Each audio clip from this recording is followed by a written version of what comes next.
담장으로 들은 코스모스가 긴 장마 등으로 인해서 예전처럼 예쁘게 피지는 못했습니다만 그래도 가을을 알리는 손짓을 하는 것 같습니다.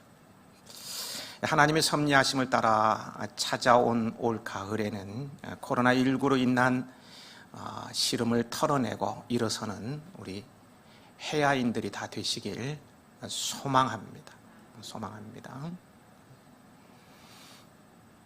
학생, 수도자, 정치인을 태운 비행기가 갑자기 기관 고장을 일으켜서 추락하는 돌발 사태가 일어났어요. 조종사는 승객이 있는 곳으로 와서 불행하게도 우리에게는 낙하산이 3개뿐입니다.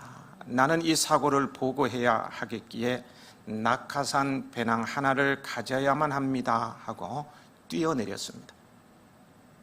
그러자 정치인이 나서서 나도 하나 가져가야 합니다. 왜냐하면 인류를 위하여 크게 공헌해야 하니까요 하며 배낭을 잡고 뛰어내렸습니다. 수도자는 학생 쪽으로 돌아섰습니다. 얘야, 나는 긴 생애를 살아왔다. 너의 생애는 앞날이 창창하게 남았다. 마지막 낙하산을 가져라. 행운을 빈다. 그러자 학생이 밝은 표정으로 말했습니다. 걱정 마세요. 우리에게 낙하산이 2개 있습니다.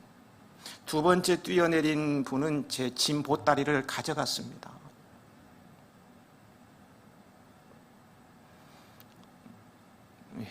우리는 남을 배려하는 마음이 곧 나를 위하는 길이라는 점을 명심하고 때로는 손해볼 줄도 알아야 합니다. 오늘 설교 제목이 손해가 보험이 되는 인생입니다. 아브라함은 엄청난 손해를 감수하고 조카 롯에게 물이 넉넉하고 여호와의 동산 같은 요단 지역을 양보하고 척박한 땅으로 떠났어요.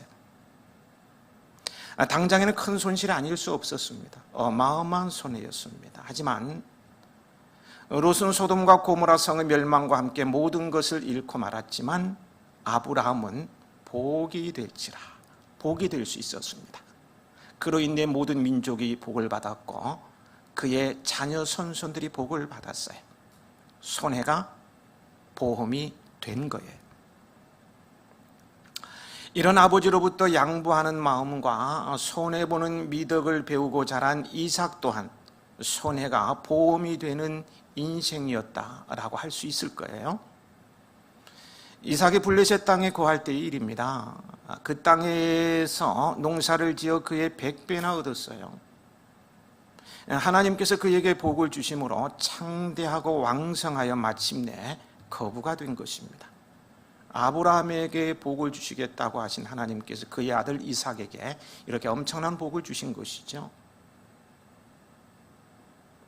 그러자 블레셋 사람들이 이를 시기하여서 시비를 걸어옵니다. 아브라함 때에 판 우물을 모두 메워버리고 그곳을 떠나라고 하는 것이었어요.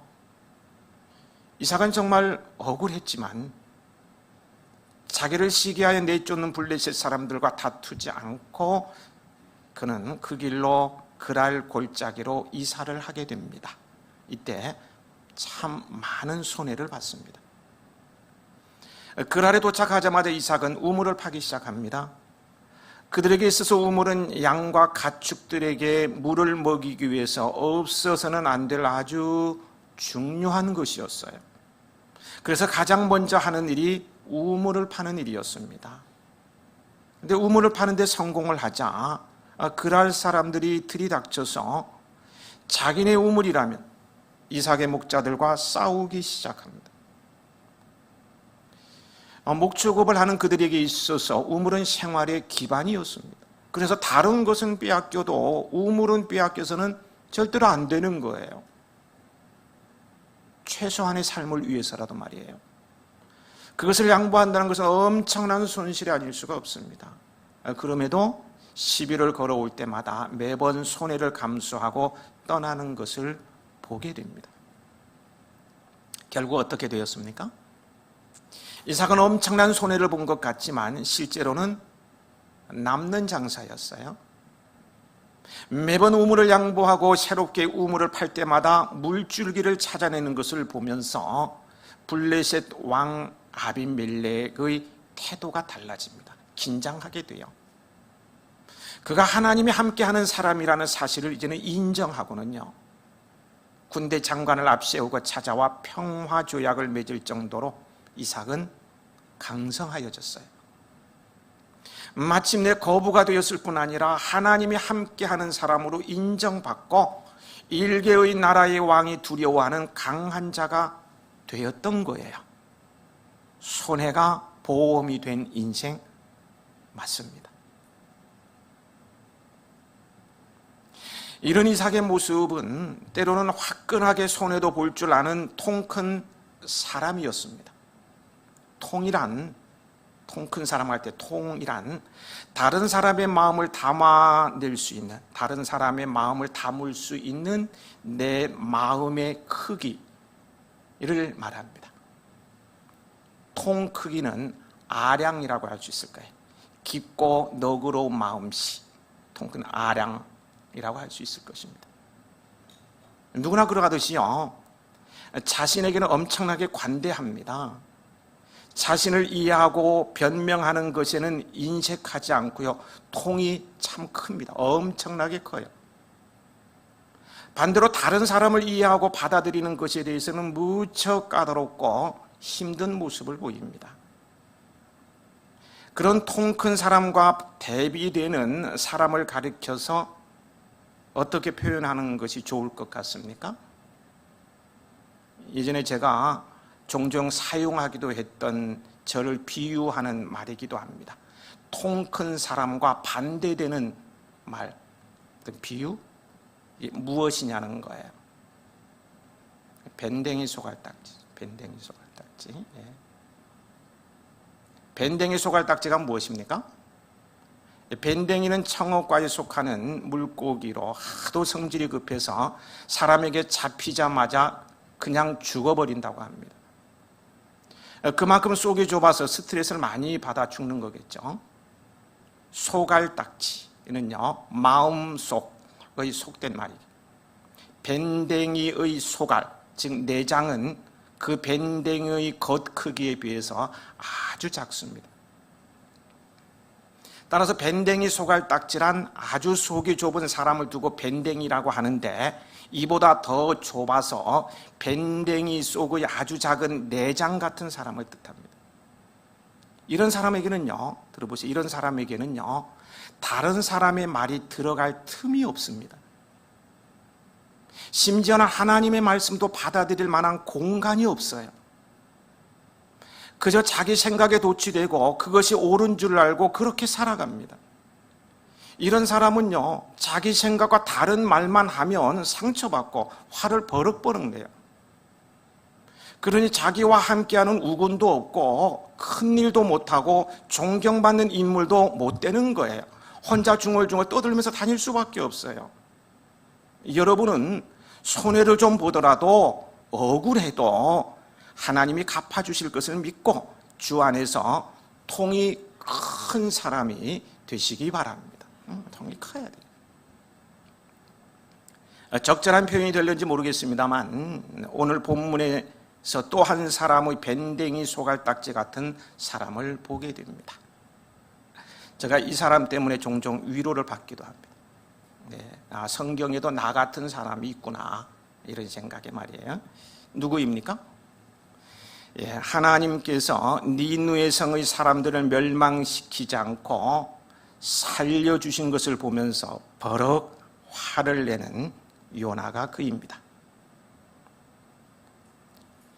이해를 돕기 위해서요, 본문의 배경을 잠시 말씀을 드려봅니다.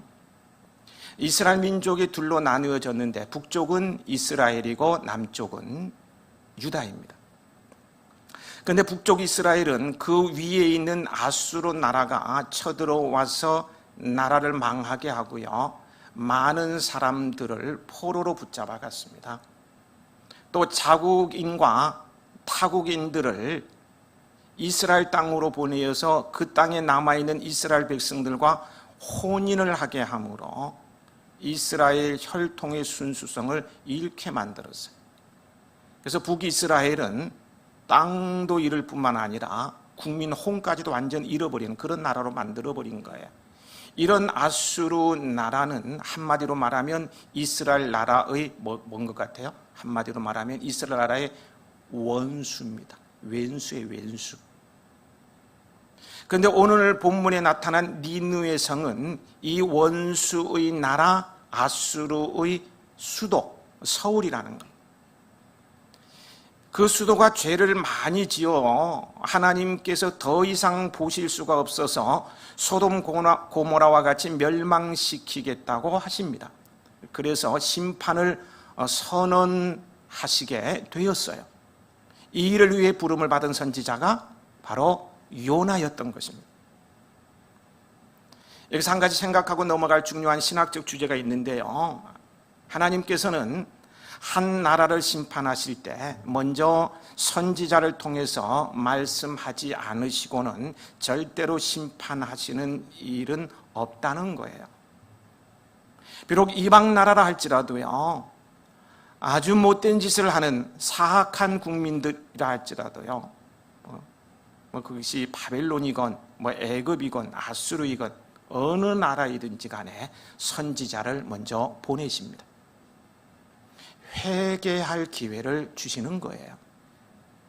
그러고도 회개하지 않을 때 하나님께서 심판하시는데요, 긍휼 없는 심판을 하시는 거예요. 변명 자체도 못하게 하시는 거죠.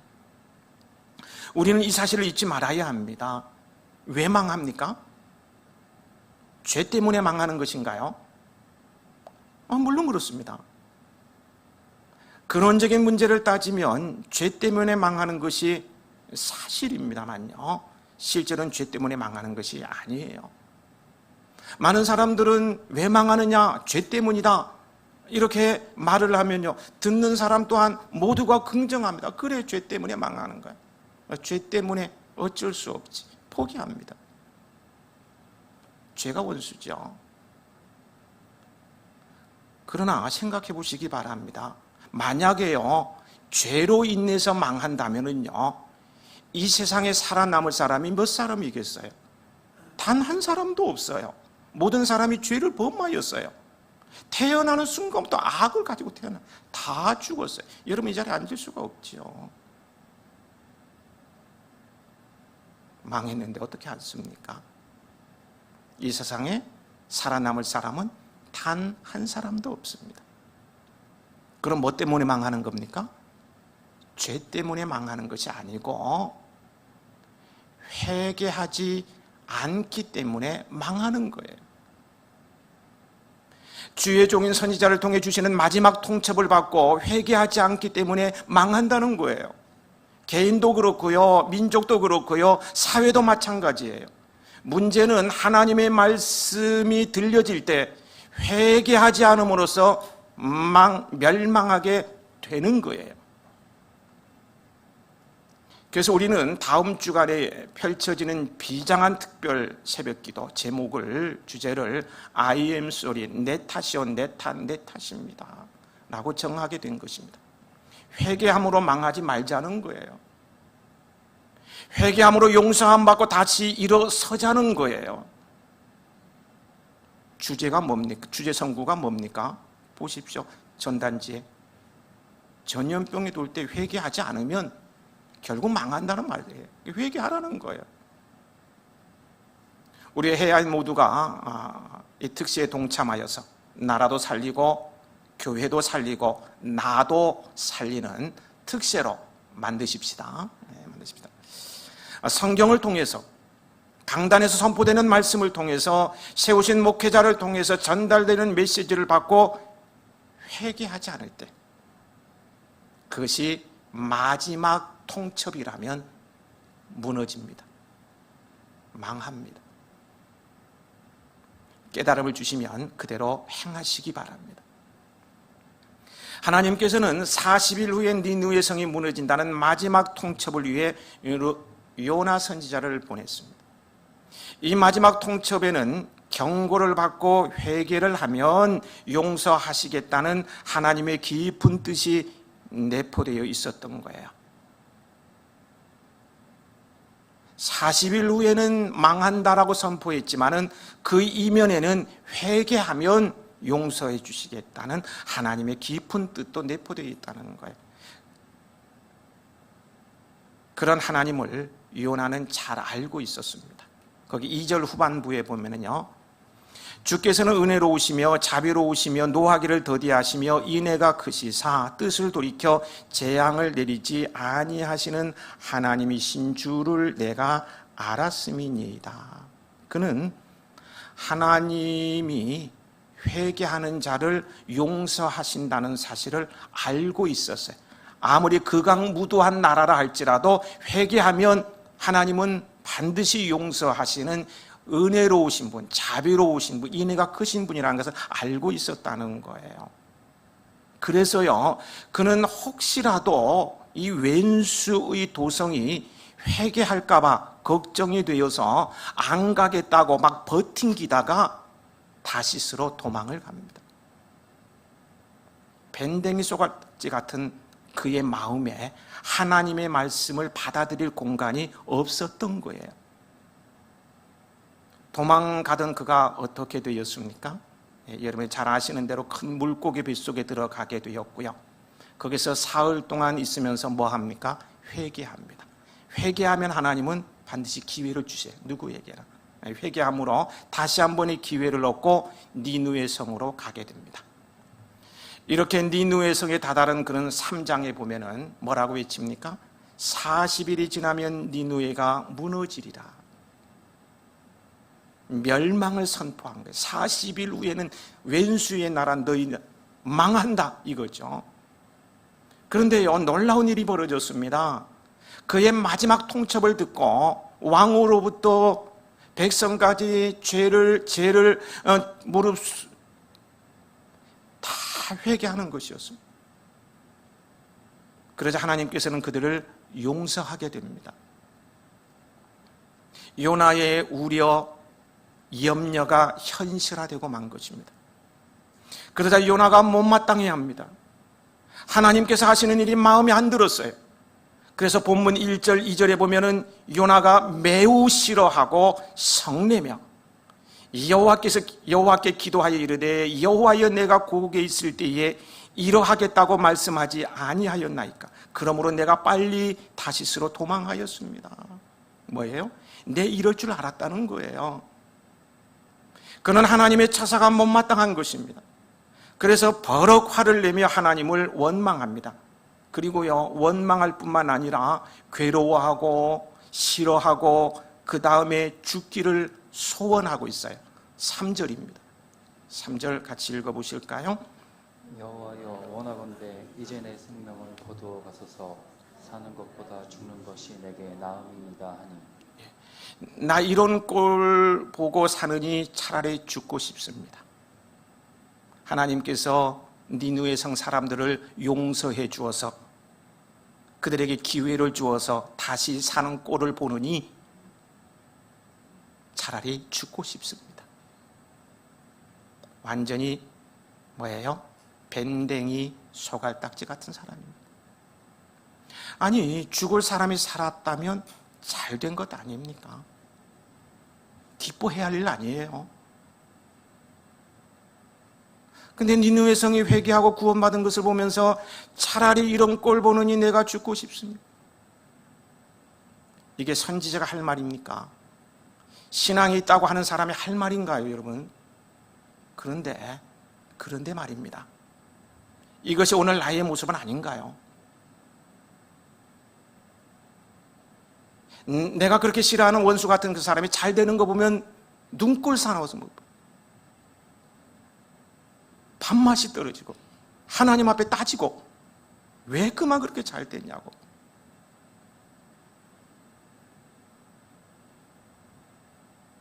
여러분, 요나가 왜 이렇게 밴댕이 소갈딱지 같은 사람이 되었겠습니까? 그는 믿음의 사람이요 선지자입니다. 그런데 왜 이렇게 되었느냐는 거예요. 먼저는요, 그가 자기 생각의 노예가 되어서 하나님의 뜻을 저버렸기 때문입니다. 무엇의 노예요? 생각의 노예입니다. 자기 생각에만 사로잡혀서 하나님의 마음을 헤아릴 여유가 없었던 거예요. 여러분, 하나님을 믿는 사람은 내 생각, 내 뜻에 집착할 것이 아니라 하나님의 뜻을 알아야 합니다. 그런데 요나는 자기 생각에 사로잡혀 하나님의 뜻을 이해하려고 들지 않았어요. 거기에 문제가 있는 것입니다. 그리고 자신의 생각의 노예가 되어 하나님의 마음을 헤아리지 못한 것이 그 첫 번째 요인이라면요, 또 한 가지는 요나는 지금 자기 생각에 너무너무 집착하고 있습니다. 앞뒤 가리지 않냐고 자기 생각에만 집착하고 있다는 거예요. 이것은 자기의 과거를 잊지 못하는 것으로부터 시작됩니다. 지난 과거, 신앙생활한 지 40년, 이 교회 설립한 지 40년 이렇게 돌아보면서 말이에요. 자기의 과거를 잊지 못하는 것으로부터 시작해서 계속 생각에 너무 집착한다는 거예요. 민족이 당한 굴욕을 지금 기억하고 있는 거예요. 저 아수르 나라가 우리나라를 쳐들어왔어. 그래서 다 짓밟아버리고 착취해 가서 이렇게 못 살게 망가졌어. 우리나라의 지도자들, 정말 똑똑한 사람은 전부 죽이고 잡아갔어. 재산을 전부 약탈해 갔어. 이런 그들을 어떻게 용서하란 말인가? 요나는 지금 자기 과거, 자기가 본 손해, 자기 민족에 당한 굴욕, 여기에 딱 붙들려서 과거로부터 벗어나지 못했습니다. 오늘 나도 과거에 붙잡혀 있어서 늘 넘어지며 원망하고 하나님께 화를 내고 따지지는 않습니까? 불행한 인생이 될 수밖에 없죠. 요나는 그러면서요, 지나간 과거에 붙잡히면서요, 자기 생각에 집착하고 있는 것입니다. 아수르는 망해야 돼. 아수르는 원수야. 전쟁을 일으켜서라도 아수르 나라를 아주 망하게 하고 싶다. 지진이 일어나서 다 삼켜버렸으면 좋겠습니다. 불이 일어나서 다 태워버렸으면 좋겠다. 아수르는 지구상에서 사라져야 돼. 망할 나라야. 이는 이로, 눈은 눈으로 갚아야 한다. 완전히 밴댕이 소갈딱지죠. 근데 이게 웬 말입니까? 원수의 나라 니느웨 성이 죄 때문에 하나님께 심판을 받아 무너진다고 합니다.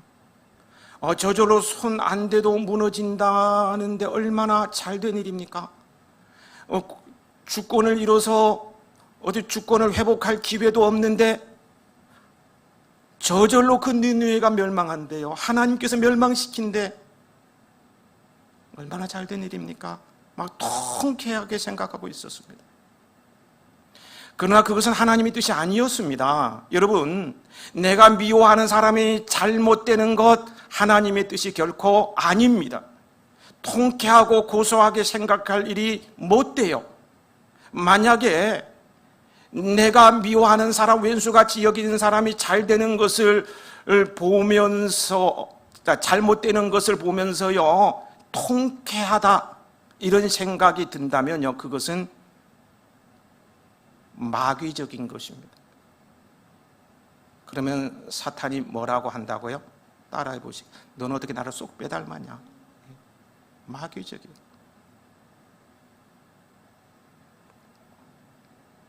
마귀적이고 자기 생각일 뿐입니다.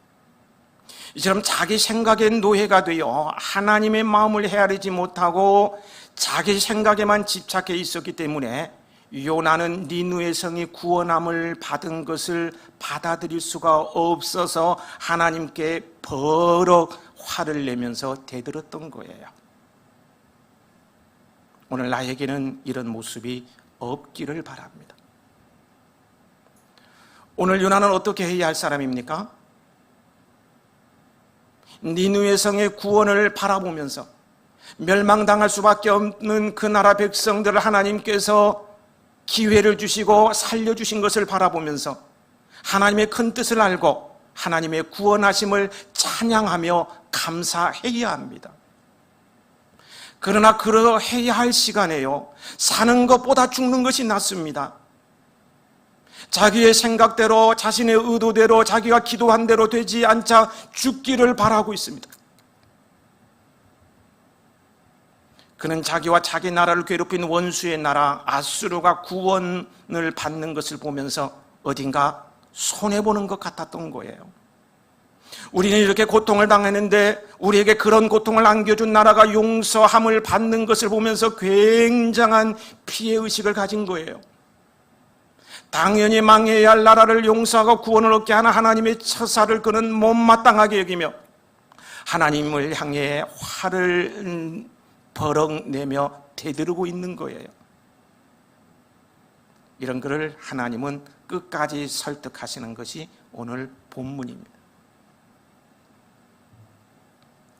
요나에게서 알 수 있습니다만, 나에게 해를 입힌 사람을 용서하고 때로는 손해보는 삶까지 산다는 것은 결코 말처럼 쉬운 일이 아닙니다. 하지만 주님께서는 우리의 삶이 거기에까지 이르기를 원하신다는 사실을 우리는 알아야 합니다. 예수님은 어떠하셨습니까? 예수님은 좀 손해보신 분이 아니라 몽땅 손해보신 분이십니다. 인간의 죄의 대가를 지불하기 위해서 결국 생명까지 내어주지 않으셨습니까? 예수님의 삶이 위대한 것은 바로 손해보며 사셨기 때문입니다. 그 결과 인류 구속의 대성업을 완성할 수 있었던 거예요. 예수님도 가만히 보니까요, 손해가 보험이 되는 인생이셨습니다. 그렇다면 우리에게 놀랍고 영화로운 구원을 주시기 위해 몽땅 손해를 보신 주님을 위해 우리도 손해보는 삶을 사는 것이 마땅하지 않습니까? 바울은 왕창 손해보는 삶을 살았습니다. 지식도 버렸습니다. 명예도 버렸어요. 몸까지 망가졌어요. 가진 모든 것을 버리는 손해를 보면서 오직 그의 몸에서 그리스도만이 나타나기를 원했어요. 그리스도만이 존귀되기를 소망했어요.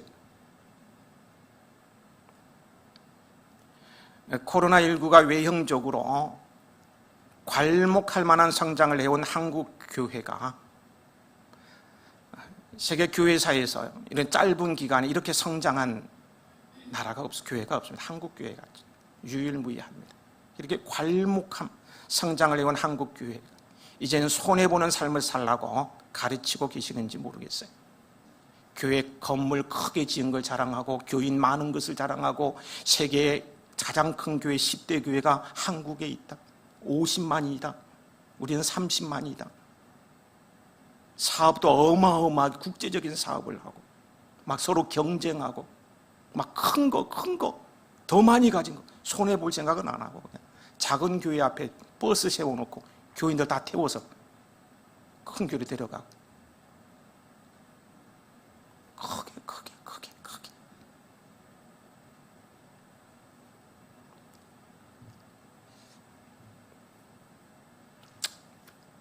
그래서 하나님께서 한국 교회를 좀 손해보면서 살라.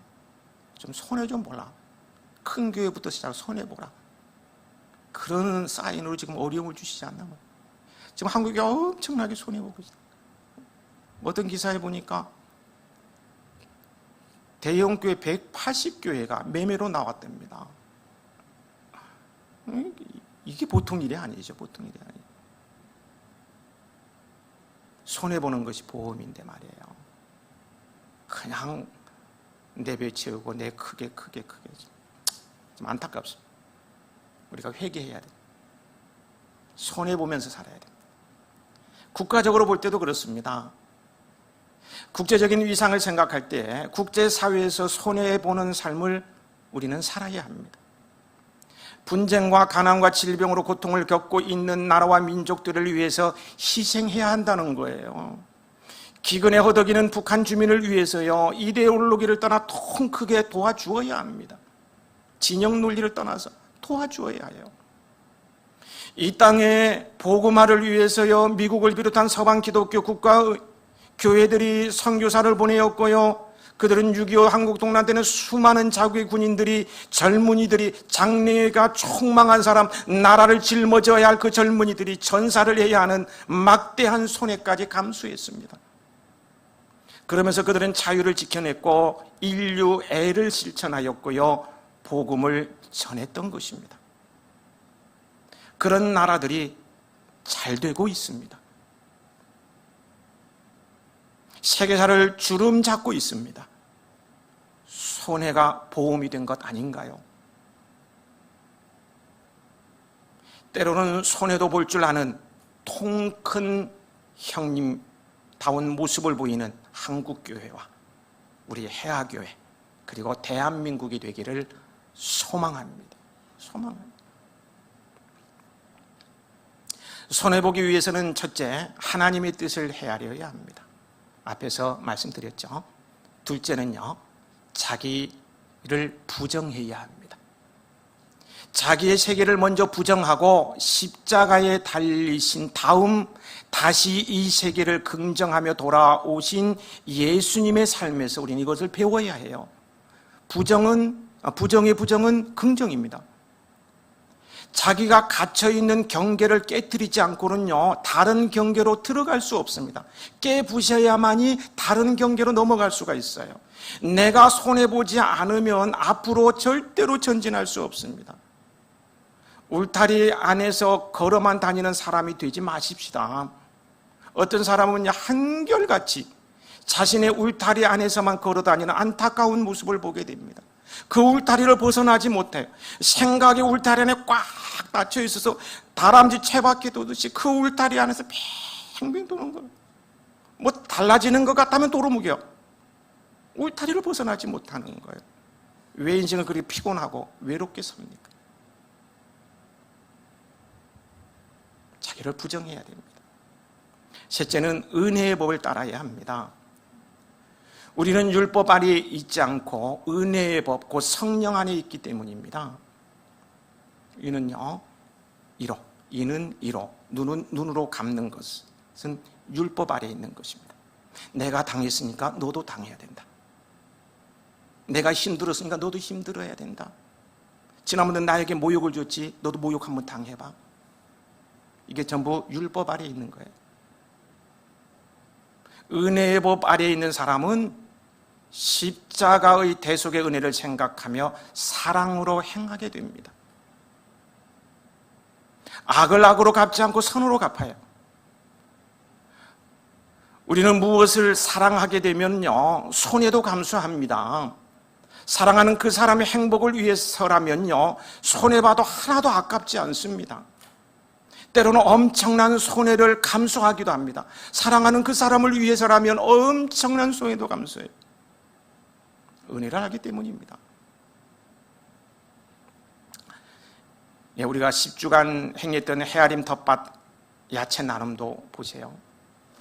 그 마지막 이야기를 제가 블로그에 올려놓았습니다만, 내가 정성스럽게 가꾼 것을 내놓는 것은 분명 손해보는 일 맞아요. 그럼에도 즐거움으로 채소를 내는 사람이 있는가 하면, 내가 왜 내야 하지? 내가 왜 내야 해? 라고 인색한 마음을 가진 사람도 있었는지는 모르겠습니다만, 그 마음을 알 수가 없으니까. 그런 분이 계셨다면 다음에는 즐거움으로 동참하시기 바랍니다. 즐거움으로. 10의 1조가 아니라 2조, 3조 막 냈으면. 우리는 손해볼 줄 알아야 합니다. 왜냐하면 거기에 은혜가 있습니다. 손해본 결과는 어떻게 나타납니까? 서두에서 예를 들었던 아브라함과 이삭과 같은 복을 받게 될 것입니다. 영적인 복, 육적으로 놀랍고 아주 풍성한 복입니다. 또한 주님 때문에 손해보며 살면, 혹 당대에는 가난하게 살지언정 자손들이 복을 받아요. 이 땅에서 수고를 따라 하늘의 상급이 완전히 달라집니다. 여러분은 영원한 세계, 영원한 상급을 바라보십시오. 당장 눈앞에 보이는 팥죽 한 그릇으로 모든 것을 잃은 에서와 같은 인생이 되지 말자고요.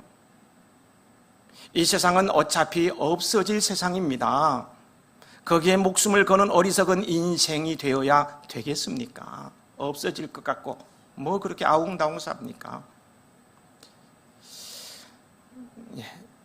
이제 저 세대 이상 되시는 분들은 어떤 특별한 놀이 문화, 요즘은 뭐 컴퓨터를 가지고 뭐 게임, 인터넷 게임들하고 뭐 즐길 게 많죠. 근데 예전엔 그런 게 없어서 저 세대 이상 되신 분들은 아마 다 그랬을 것 같습니다. 땅 따먹기 놀이를 많이 했을 거예요. 뭐 놀이가 마땅한 게 없으니까. 그래서 남의 집 마당이나 동네 놀이터에서 좀 더 땅을 많이 차지하기 위해서 가위바위보로 좀 더 많이 따자라. 막 이것 때문에 싸우기도 합니다. 저도 때려보기도 하고 맞아보기도 했어요. 조금이라도 더 많이 차지하려고. 막 이거 차지하지 못하면 막 열등감이 생기고 뭐 지는 것 같아서 조금이라도 더 많이 차지하려고 그렇게 아웅다웅 싸우게 되는데 저녁이 되고 그래서 엄마가 야, 경호 와서 밥 먹어. 야, 집에 들어와야지. 그러면 아이고 아까워서 이거요. 이것 때문에 못 가요. 이러지 않습니다. 얼른 가요. 밥 먹으라는 말에 그냥 다 잊어버리고 돌아갑니다. 그것이 인생이라는 거예요. 주께서 부르시면 두고 떠나고요. 결국 없어질 세상에 욕심을 내지 마십시다. 그래도 좀 손해보면서 살아야 이 다음에 주님 앞에 섰을 때 드릴 말씀이 있지 않겠습니까? 주님 앞에서 드릴 말씀이 있지 않겠느냐는 거예요. 욕심쟁이와 심술쟁이 이야기입니다. 이 두 사람이 길을 가고 있었어요.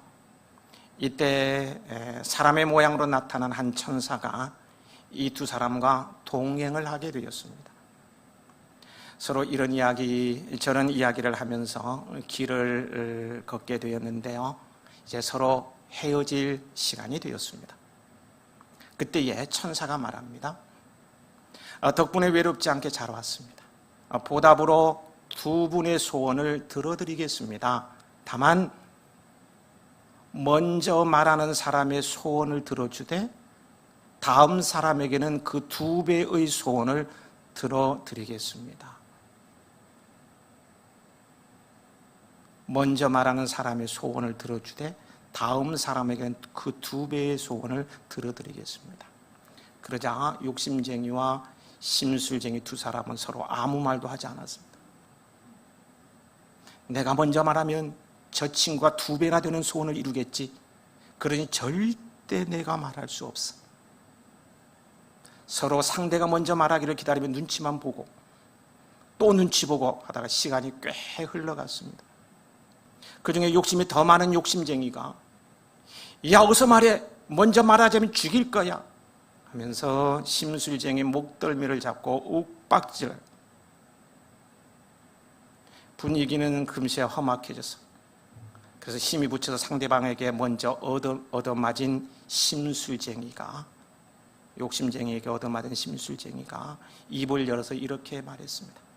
저에게는 2 눈이 모두 필요하지 않습니다. 하나만 있으면 됩니다. 어떻게 되었습니까? 어떻게 되었을까요? 너무 어려운가? 심술쟁이는 소원대로 애꾸눈이 되었고요. 욕심쟁이는 2 눈을 다 잃어버린 시각장애자가 되고 말았습니다.